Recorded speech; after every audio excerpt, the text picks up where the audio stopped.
পহেলা বৈশাখের আগেই কৃষি কার্ডের পাইলট প্রকল্প চালু হবে বলে জানিয়েছেন কৃষিমন্ত্রী আমিনুর রশিদ।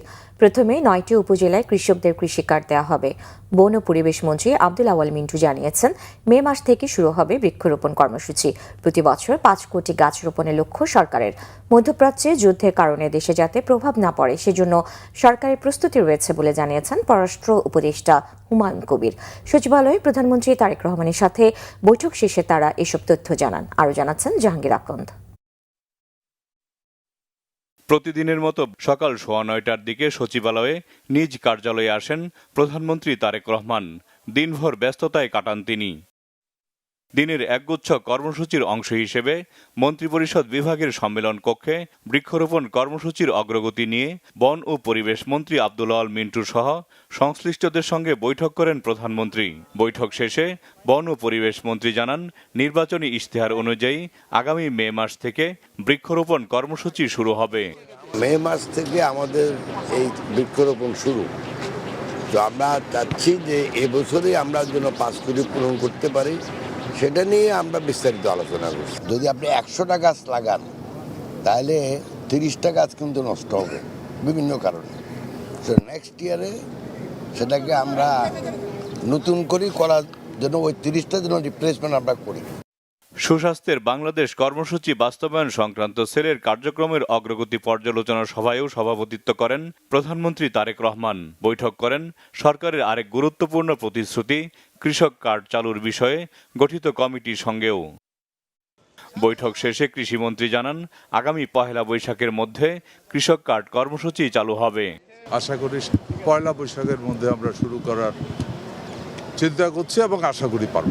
এটা কি আপনারা সারা দেশে করবেন না কোনো পাইলট বেসিসে করবেন?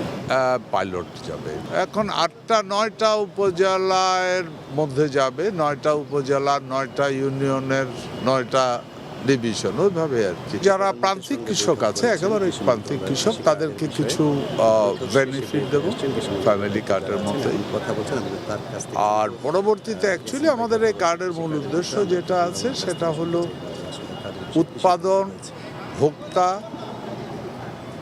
কৃষি জমি, কৃষির পণ্য, ভ্যারাইটি সব কিছু যেন আমরা নিয়মতান্ত্রিকভাবে কৃষক পেতে পারে এবং গভর্নমেন্টের কাছে যেন সমস্ত তথ্য সঠিকভাবে আসে।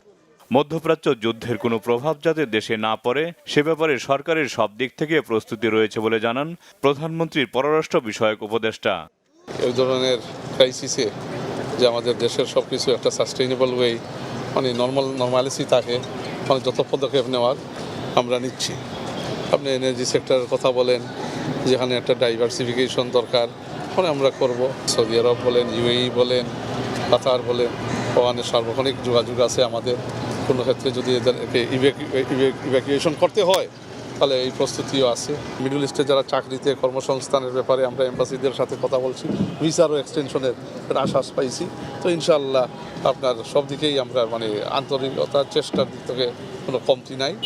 বিকেলে জাতীয় সংসদের চিফ হুইপ এবং হুইপরা সাক্ষাৎ করেন প্রধানমন্ত্রী তারেক রহমানের সাথে।